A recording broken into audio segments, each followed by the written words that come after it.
Dito sa Papa Dudut Stories, ikaw ay hindi nag-iisa.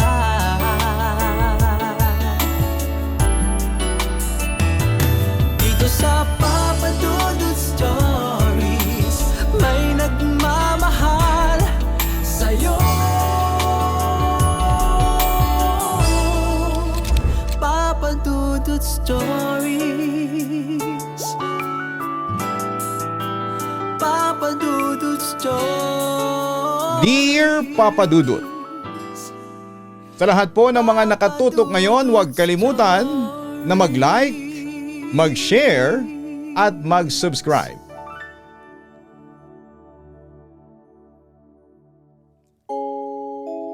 Minsan ay hindi natin lubos na nakikita ang bigat ng dinadala ng iba.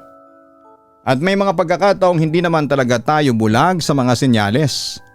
At mas pinipili lang natin na huwag itong pansinin kahit malinaw na may dahilan para maniwalang may laban silang kinakaharap na sila lang ang nakakaalam. Madalas ay saka lang natin napapansin ang mga ito kapag huli na ang lahat. Kapag alaala na lamang sila. Dear Papa Dudut, ako po si Alisa, 28 taong gulang at nakatira sa probinsya ng Benguet. Isa akong customer service representative sa isang sikat na BPO company sa Baguio City. At graveyard ang shift ko. Mahirap ang trabaho, Papa Dudut, dahil kalaban ng puyat. Idagdag pa ang nakaka-stress na mga irate na customers. Pero nagpupursigi ako dahil gusto kong makatulong sa pamilya ko at makapag-ipon na rin ng pandagdag sa gagastusin namin ng boyfriend kong si Jov para sa binabalak naming pagpapakasal. Mas mataas kasi ang sahod dito kumpara sa mga ibang pribadong kumpanya dahil na rin sa night shift differential at iba pang mga allowance. 3 kami magkakapatid, Papa Dudut, at ako ang pangalawa at si Ate Angela ang panganay. Isa siyang virtual assistant at home base ang trabaho niya. 32 years old na ang ate ko pero hindi ko alam kung nagkaroon na siya ng karelasyon. Tahimik kasi siya, malihim, madalas na nasa bahay lamang kahit na day off niya at mailap sa mga ganong usapin. Ang bunsong kapatid ko naman na si Annabel ay kabaliktaran ng ate namin. Happy-go-lucky ang bunso namin at gustong-gusto niyang mag-explore at madalas ay wala sa bahay dahil nasa mga barkada niya. Pero sweet siya at mas magaan kasama. Sa taon nga niya na 25 years old ay nakailang boyfriend at girlfriend na rin siya bagamat walang nagtatagal sa mga yon. Wala siyang naging trabaho kaya ako ang nagbibigay noon sa kanya ng mga panggastos. Madalas nga akong pagsabihan dati ni ate na huwag ko daw palaging bigyan ng pera si Annabel para naman matutong maghanap ng trabaho. Pero hindi ko matitiis ang bunso naming kapatid lalo na at mas close kaming dalawa. Kahit magkaiba man kami ng personalidad na 3 ay masasabi kong masaya ang pamumuhay namin noon, Papa Dudut. Sina Mama at Papa ang namamahala sa paupahan sa first floor ng bahay namin na may 3 kwarto. Kaya maliban sa mga pera namin ni ate na madalas na ibinabahagi para sa mga gastusin sa bahay, meron talagang buwan ng pinagkukunan ang pamilya namin. Perpekto na sana ang lahat, Papa Dudut, kung hindi lang nagkaroon ng trahedya sa buhay namin. Tandang-tanda ko pa nga ang araw na yon. Kahit 2 taon na ang lumipas ay parang kahapon lamang yon nangyari. At paminsan-minsan pa nga ay bumabalik sa alaala ko ang lahat. Isang araw noon nalimpungatan na lamang ako sa sunod-sunod na pagkatok ni na Mama at Papa sa kabilang kwarto habang tinatawag ng paulit-ulit ang pangalan ng bunso kong kapatid na si Annabel. Medyo galit na sila dahil hindi nila mapalabas ng kwarto ang kapatid ko ng sandaling yon. Baka sa boses ng mga magulang namin ang pag-aalala, lalo na at hindi pa rin talaga sumasagot si Annabel. napatingin ako sa orasan na nasa ibabaw ng nightstand ko noon. 3:00 pa lamang ng hapon at parang doon pa lamang lumalalim ang tulog ko. 12:00 ng tanghali na rin kasi akong nakarating sa bahay noong araw na yon dahil kinailangan ko mag-overtime sa trabaho. Iritableng napamulat ako ng sandaling yon, Papa Dudut, kasi naman ay hirap na nga akong makahanap agad ng tulog tapos ay maingay pa ang paligid. Inis na kinakip ko ang isang unan sa mukha ko para maituloy ang pagtulog ko dahil may pasok pa ako kinagabihan noong araw na yon. Dahil madalas magkulong sa kwarto niya si Annabel sa tuwing nagtatampo o may mga nangyayaring hindi niya nagustuhan. Inisip ko na lamang na nagpapalipas lamang ng oras ang bunso namin at lalabas din maya-maya para kumain. Papa, ito yung susi sa kwarto ni Annabel. Dinig kong sabi ni ate na base sa pagkakadinig ko ay parang nag-aalala din siya na medyo natataranta. Ilang sandali pa ay narinig ko ang pagbukas ng pintuan na sinundan ng malakas na pagtawag ni Mama sa pangalan ni Annabel at palahaw na pag-iyak niya. Tipong humahagulhol na siya habang paulit-ulit na binabanggit ang pangalan ng bunso kong kapatid at ang Diyos. Maging si Ate Angela din ay dinig na dinig ko ang pag-iyak niya ng sandaling yon. Hindi ko alam pero bigla na lamang akong binundol ng kaba sa mga narinig ko. Nagkukumahog na akong napabango noon dahil alam kong may nangyayari ng kakaiba sa kabilang kwarto. Habang papalapit ako sa pintuan ng kwarto ni Annabel, doon ko na unang nakita si Mama na nakalupasak sa sahig na parang nangihina habang humahagulhol ng pag-iyak. Parang hindi na malaman kung ano ang gagawin habang nakatingala sa kisame. At nang tuluyan na ako makapasok sa loob ng kwarto ni Annabel ay doon ko nakita ang panindig balahibong insidente na nagpahinto sa mundo ko. Nang sandaling yon, kitang-kita ko na yakap-yakap ni Papa ang mga binti ni Annabel at pilit na inaangat ng buong lakas habang sinusubukan namang alisin ni Ate Angela ang lubid na nakatali sa leeg nito. Sa pagkakataon na yun halos hindi ako makagalaw sa kinakatayuan ko. Hindi ko na rin magawang maihakbang pa ang mga paa ko sa sobrang pagkabigla sa mga nasaksihan ko. Gusto kong sumigaw at umiyak sa nakikita ko pero walang luhang gustong pumatak ng mga sandaling yon sa mga mata ko. Ang alam ko lang, parang naging mabagal ang takbo ng oras at naging tahimik din ang paligid ko kahit pa natataranta na ang buong pamilya ko. Pansin na pansin ang napakabangong amoy sa buong kwarto ni Annabel ng mga oras na yon. Parang ibinuhos o inispray niya ang laman ng buong perfume sa kama at iba pang mga gamit niya bago yata niya gawin ang ganong bagay sa sarili niya. Kita ko rin ang suot-suot niyang damit, ang paborito niyang black A-line dress na iniregalo ko sa kanya noong nakaraang birthday niya.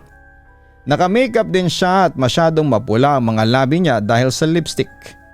At kahit bahagyang nakayuko ang ulo niya at halos at tatakpan ang straight niyang buhok ang mukha niya, kitang-kita ko pa rin ang nakamulat niyang mga mata na medyo namumula na. At ang mga yon ay parang nangungusap na nakatingin sa akin at kasalukuyan akong nakatitig sa mukha ni Annabel noon habang maraming katanungan ang tumatakbo sa isipan ko ng mga sandaling yon. Pero ang paulit-ulit na tanong ko ay bakit ito nangyayari sa pamilya namin ngayon? Bakit nagawang magpakamatay ng pinakamamahal kong kapatid? Nanatili lamang ako noon sa ganong sitwasyon nang mapansin ko ang unti-unting nakakakilabot na pagngingisi ng mapupulang labi ni Annabel habang nakatingin pa rin siya sa akin. Sa pagkabigla ko ay agad akong napaatras ng bahagya.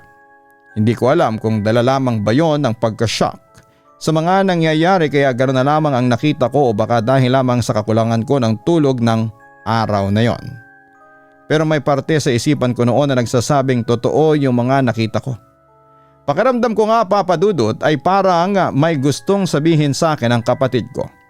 Alam kong hindi ko dapat maramdaman yon pero dahil sa nangyaring yon ay hindi na ako mapakali pa noon. Natigil lang ako sa malalim na pag-iisip nang lalo kong marinig ang lumalakas sa pag-iyak ni Mama at paulit-ulit na isinisigaw ang salitang anak at Annabel. Habang nagmamadaling lumapit sa higaan kasama si Papa na buhat-buhat na ang katawan ng bunso kong kapatid. Ipinahiga nila ang katawan niya doon habang kasalukuyang nakikipag-usap naman si ate sa cellphone niya. Siguro ay para humingi ng tulong o tumawag ng mga medics. Sa pagkakataon na yon ay dahan-dahan na rin akong lumapit sa higaan ni Annabel. Nangihina man ang tuhod ko sa mga nangyayari pero pinilit ko pa rin lumapit sa kanya. Alam kong hindi yon panaginip lang. Alam kong tuluyan na niya kaming iniwanan. Bakas na bakas sa leeg niya ang marka ng lubid na ginamit niya sa pagpapatiwakal. Na indikasyon na matagal na siyang nakabitin bago pa siya maalis sa pagkakabigti. Nanginginig na inilapit ko ang mga kamay ko sa mukha niya at dahan-dahang tinulungang ipikit ang mulat niyang mga mata. At sa pagkakataon na yon ay doon ako tuluyang napahagulhol, Papa Dudut. Yung iyak ko ng mga sandaling yon ay parang bigla na lamang bumuhos kasabay ng hindi maipaliwanag na pakiramdam sa loob ng dibdib ko noong panahong ding yon. Hindi na nahintay ni Papa ang medics. Nagtawag na siya noon ng tricycle para maisugod kaagad si Annabel sa malapit na ospital. Pero ang nakakalungkot na balita, kinumpirma ng doktor na talagang patay na siya. Patay na ang kapatid ko. Palaisipan sa amin kung bakit niya yon ginawa sa sarili niya. Dahil wala naman siyang nababanggit sa amin na problema niya. Minsan nga po, Papa Dudut, ay hindi ko mapigilang sisihin ang sarili ko na hindi ko man lang narinig na may ginawa na pala siya sa kwarto niyang ganon ng panahon na yon, samantalang magkatabi lang naman kami ng kwarto.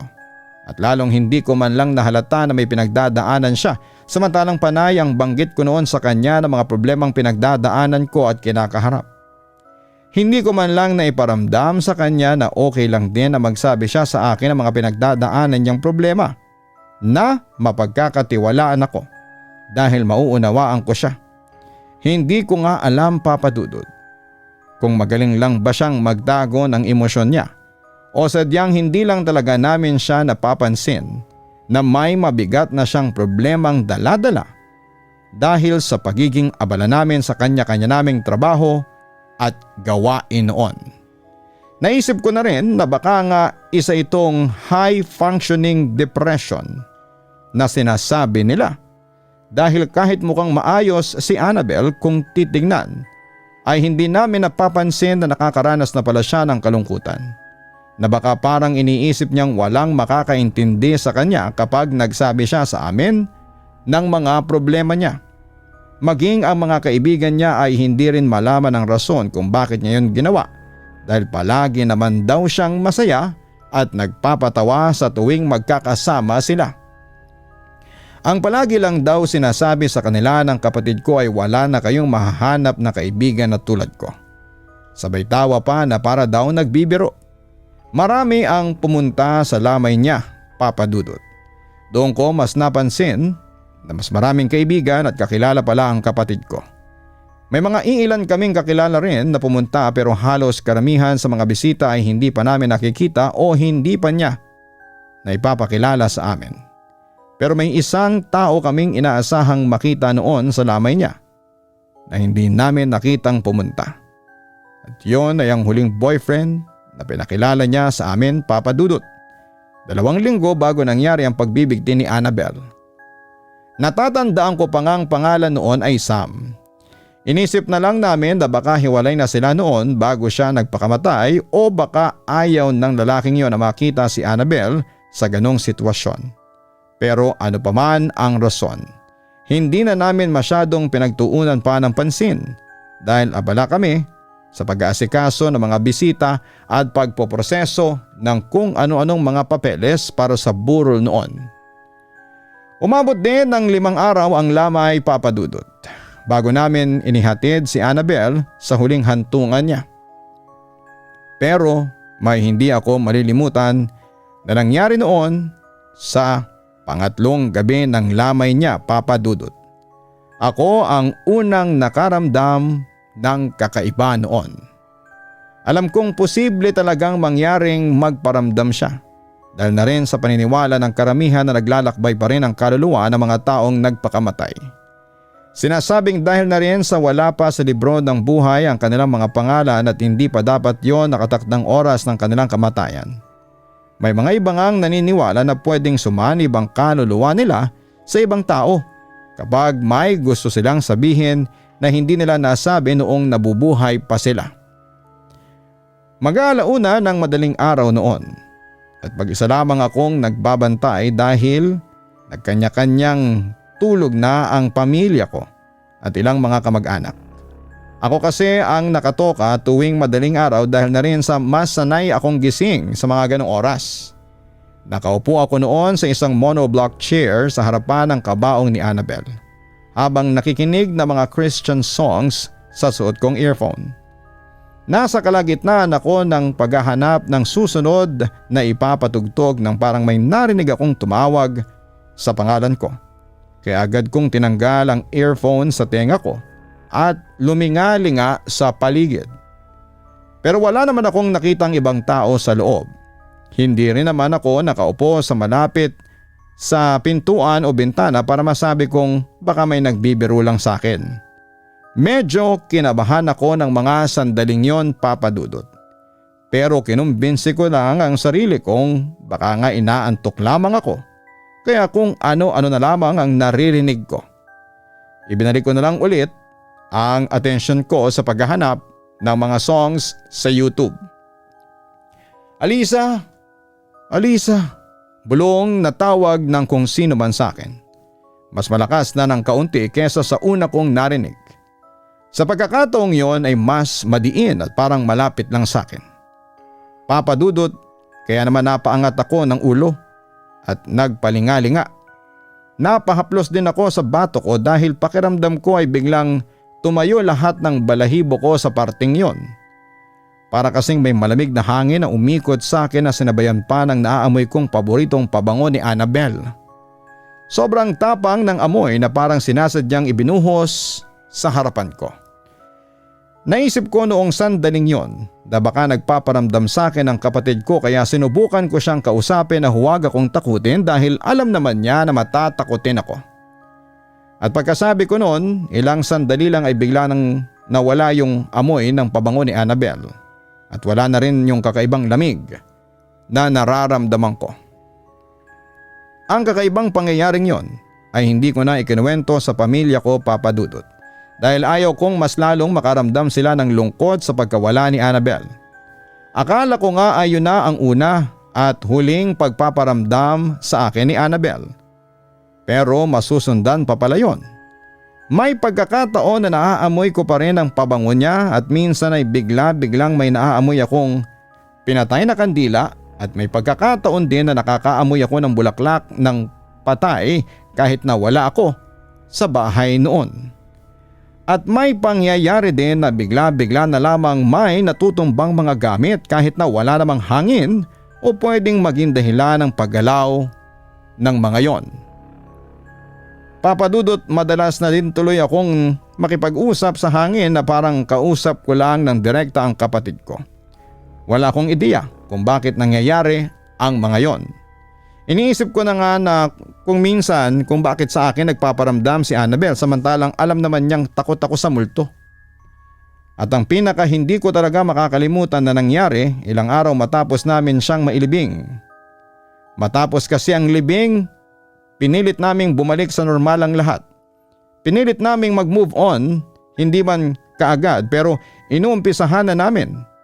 Hindi dahil sa gusto na namin kaagad siyang makalimutan.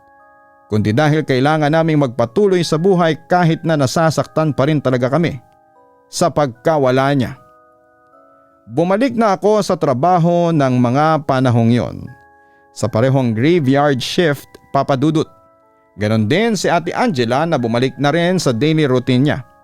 Yung halos nasa loob lamang ulit ng kwarto niya buong magdamag at lalabas lamang kapag kukuha ng pagkain o pupunta sa banyo dahil sa trabaho niya. Sina Mama at Papa naman, Pansin na pansin na nangungulila pa rin sila kay Annabel. Pero makikitang pinipilit din nilang maging matibay para sa aming dalawang mga anak pa nila. Isang hapon noon, napakalamig ng panahon sa Benguet. Kahit nakasuot na ako ng sweater at nakabalot sa kumot ay ramdam ko pa rin ang ginaw. Kaya bumangon ako mula sa pagkakahiga para magsuot ng jacket at para pumunta na rin sa banyo. Dahil magkatabi ang kwarto namin ni Annabel, madadaanan ko muna yung kwarto niya bago makapunta sa CR. Habang inaayos ko ang suot kong jacket, natigilan ako sa paglalakad. Nang mapansin kong bahagyang nakabukas ang pintuan ng kwarto niya, bigla ko ring naamoy yung pabango niya mula sa loob. Ang pinagtataka ko lang ng sandaling yon ay bakit naamoy ko pa rin ang pabango niya ng ganong kalakas na parang kakaspray lang. Kasi sa pagkakatanda ko ay pinalinis na ni Mama ang kwarto niya 3 araw pagkatapos ng libing noon.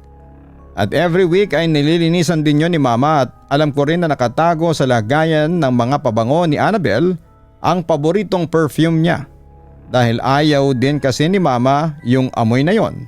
Madalas kasi siyang mahilo kaya imposibleng may gumagamit noon. Sa pagkakataon na yon ay nakaramdam talaga ako ng pangingilabot. Ramdam ko na nagtataasan ang mga balahibo ko sa loob ng suot kong jacket. Pero inisip ko na lamang na baka nami-miss ko lamang ang kapatid ko. Kaya ako siguro naaamoy yon. Nagpatuloy na lamang ako sa paglalakad at nilagpasan ang kwarto niya. Dire-diretso na sana ako sa banyo nang may marinig akong sweet ngunit mahinang boses na tumawag sa pangalan ko. Yung paraan ng pagkakatawag sa pangalan kong Alisa, alam kong boses yon ng bunso kong kapatid, Papa Dudut. Para yung nanggaling sa loob ng kwarto niya. Hindi ako kinilabutan, kundi nakaramdam ako ng lungkot ng mga sandaling yon. Alam kong napaka-imposibleng si Annabel yung tumawag sa akin. Dahil alam ko at tanggap ko nang wala na siya. Pero hindi ko alam sa sarili ko ng mga sandaling yon na parang gusto ko siyang makita at makausap kahit na kaunting pagkakataon man lang. Marami akong gustong itanong sa kanya at may gusto lamang din akong sabihin sa kanya ng harapan. At alam ko rin naman sa sarili ko na nami-miss ko na siya, Papa Dudut.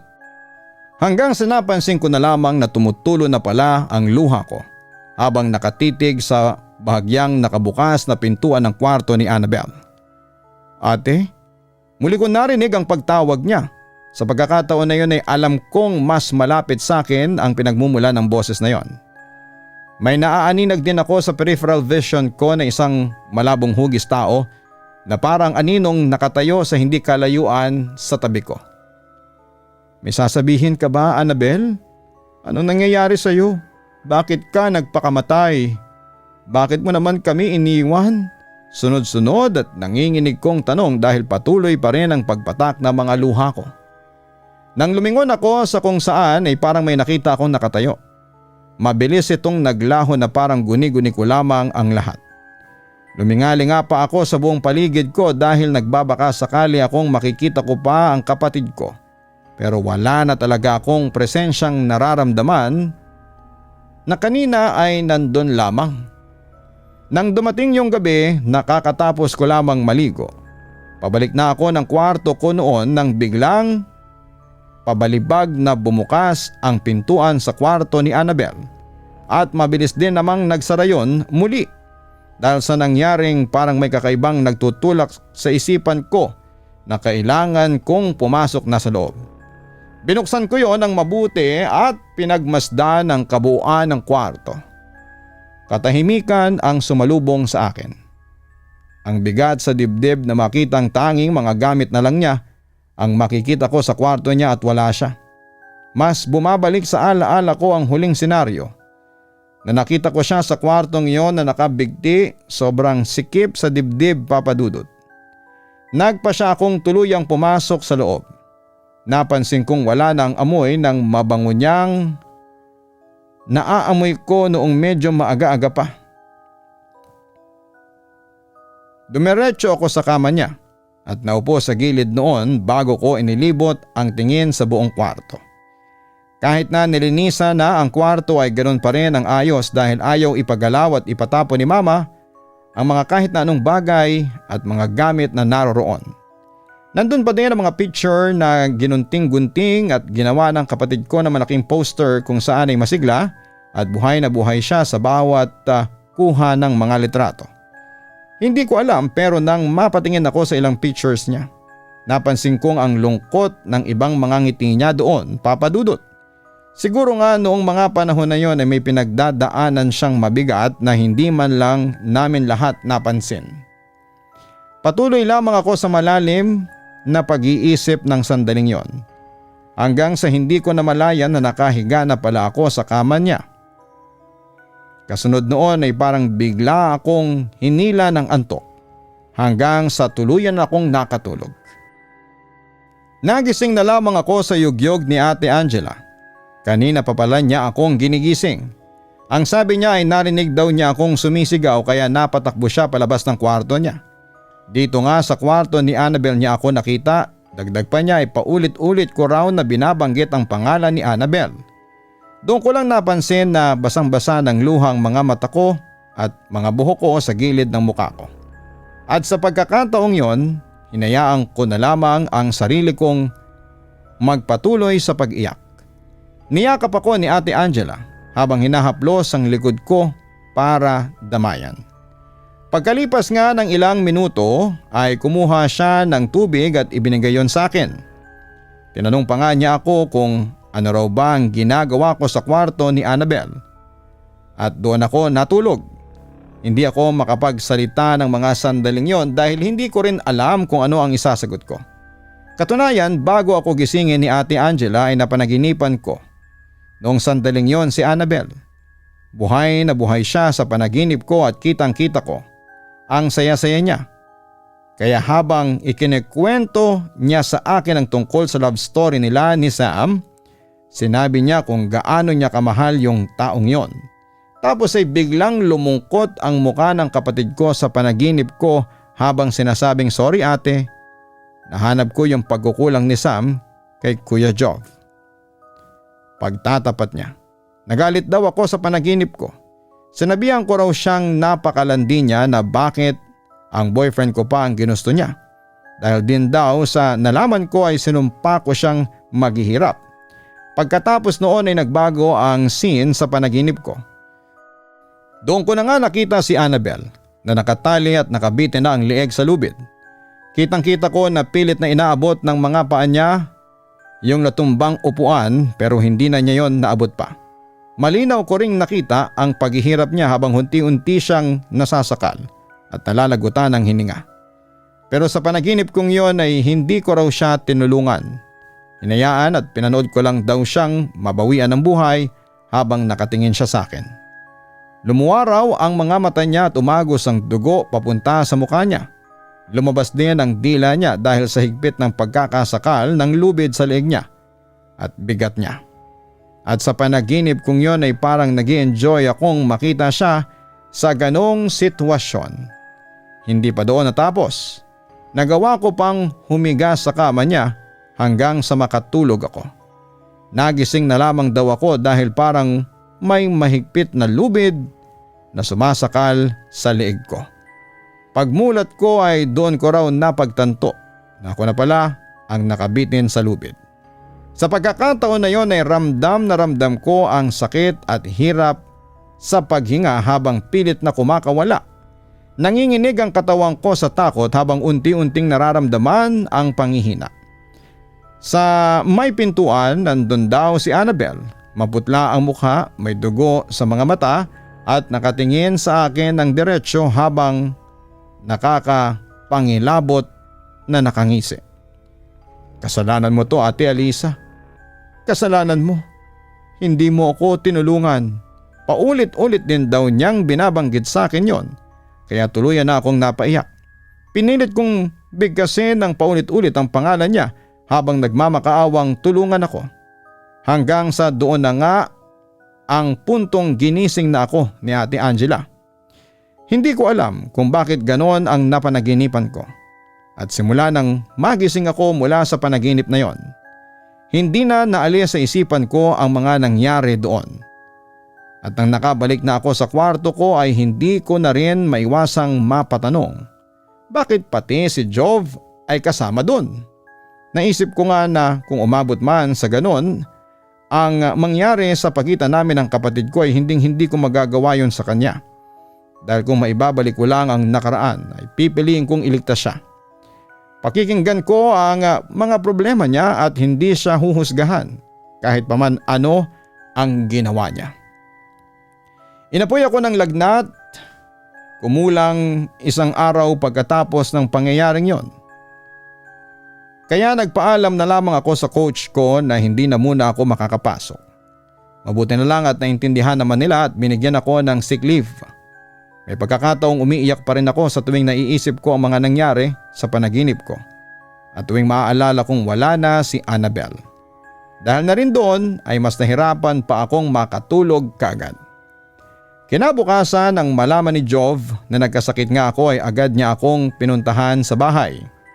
Hindi pa rin maalis sa isipan ko yung mga sinabi ni Annabel sa panaginip ko. Na kahit pa panaginip lang yon ay may impact pa rin sa akin yon na hindi ko maipaliwanag. Dahil doon ay kinuwento ko na rin yon sa kanya sa huli. Nung una ay kita ko ang hindi makapaniwalang expression mula sa kanya pagkatapos kong ikwento ang lahat. Pero buong pagmamahal na hinawakan niya noon ang kamay ko bago siya nagsabi sa akin ng nalalaman niya tungkol kay Annabel. Nalaman kong nalubog na sa utang ang kapatid ko dahil sa paglalaro ng sugal online. Ang kwento pa ni Jove kung ano-anong online app daw ang pinag-utangan ni Annabel at kung sino-sinong mga tao. Pati din daw si Jove ay nautangan niya. Nasabi din daw sa kanya noon ni Annabel na ayaw raw itong tulungan ni Sam at nakikiusap din daw ang kapatid ko kay Jove na wag nang ipaalam sa akin ang problemang kinakaharap niya dahil magwo-worry lang daw ako. Ayaw rin daw niyang magalit kami sa kanya. Dagdag pa ni Jove, noong araw na binalak niyang sabihin sa akin ang problemang kinakaharap ng kapatid ko ay naunahan daw siya sa ibinalita kong pagkamatay ni Annabel. Dahil nga sa nangyari hindi na muna daw niya yon binanggit kasi alam niyang nagluluksa pa kaming lahat at ayaw niyang makadagdag pa ang sasabihin niya sa iisipin namin ng panahon na yon, Papa Dudut. At bilang patunay na totoo nga ang mga sinasabi niya sa akin ay ipinakita niya ang mga conversations nila ng kapatid ko. Pati na rin ang pagpapadala ng pera ni Jove kay Annabel nung panahong pinapahiram niya ito. Sa mga nalaman ko ay mas lalo akong na-guilty na hindi ko man lang natulungan ang kapatid ko. Hindi ko rin nagawa pang magalit kay Jove sa hindi niya pagsasabi sa akin ng tungkol sa pinagdadaanan ng kapatid ko noong nabubuhay pa ito. Alam kong nagawa lang niyang ilihim noon ang tungkol doon dahil siguro ay ayaw din niyang pangunahan si Annabel na maaaring magpalala pa sa mga nangyayari. Katunayan, Papa Dudut, na-diagnose akong may acute stress disorder. Napagpasyahan kong magpatingin na sa espesyalista dahil sa mga kakaibang pangyayari na hindi ko na halos maintindihan pa. Akala ko nga noon ay nababaliw na ako pero sabi ng doktor ay bunga lang daw ito ng matinding pagkakabigla at labis na pangungulila. Dumagdag din kasi ang pagkakaroon ko ng insomnia. Ilang buwan ko ring ininom ng tuloy-tuloy ang gamot na nireseta sa akin ng doktor at pagkatapos noon ay naging okay na rin ako. At ngayong taon nga po ay ikakasal na kami ni Jove. Kaya medyo abala sa mga bagay-bagay para sa kasal. 2 taon na rin ang nakakaraan simula nang mawala si Annabel, Papa Dudut. At tuwing sasapit ang araw ng kamatayan niya ay nagpapadasal kami sa bahay at pinababasbasan ang buong bahay namin. At sa pagkawala niya, natutunan naming lahat na kapag may mabibigat na problema, mas dapat naming sabihin sa pamilya ang mga yon na hindi lang dapat sinosolo kahit na hindi na kaya pa. Hanggang dito na lamang po ang maibabahagi kong kwento. Marami pong salamat, Papa Dudut. God bless sa inyong channel. Lubos na gumagalang, Alisa. Maraming salamat kay Alisa sa pagbabahagi mo ng kwento sa ating programa. Nakita ko kung gaano mo kamahal ang kapatid mo, kaya mo iniisip na may pagkukulang ka noong hindi mo siya natulungan. Pero huwag mong sisihin ang sarili mo sa pangyayari o sa mga bagay na hindi mo kayang masaklawan. Katulad na lamang ng mga iniisip at gustong gawin ng ibang tao. Walang nakakaalam kung gaano kabigat ang dinadala nila sa loob. Dahil ang gambling addiction at depression ay marunong magtago. Walang salita ang kayang mag-alis sa bigat ng nangyari sa inyo. Pero natutuwa akong malaman na nagkaunawaan kayong buong pamilya, na magsasabi na kayo sa isa't isa kung may mga mabigat na problema. Magandang malaman na pinapahalagahan ninyo ang bawat isa at sa ganitong paraan ay hindi na mauulit pa ang mga pangyayaring yon.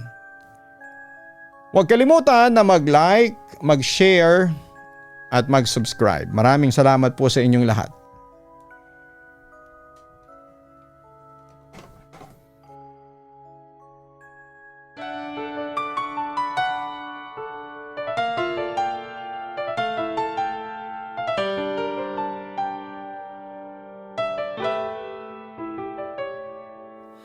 Ang buhay ay mahiwaga,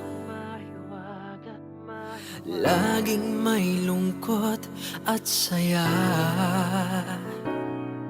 Sa Papa Dudut Stories, laging may karamay ka.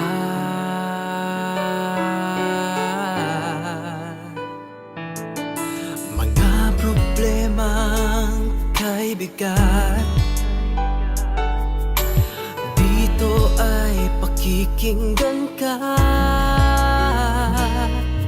Sa Papa Dudut Stories, kami ay iyong kasama. Dito sa Papa Dudut Stories, ikaw ay hindi nag-iisa.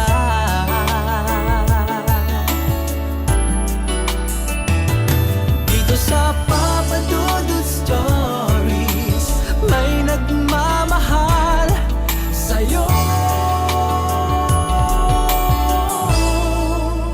Papa Dudut Stories, Papa Dudut Stories,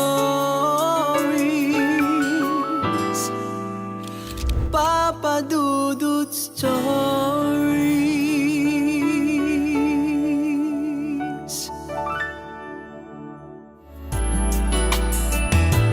Dito sa Papa Dudut Stories, may nagmamahal sa'yo. Papa Dudut Stories, Papa Dudut Stories. Hello mga ka-online, si Papa Dudut po ito. Nag-enjoy ka ba sa ating kwento ngayong araw? Huwag kalimutan na i-share, mag-like at mag-subscribe. Maraming salamat po.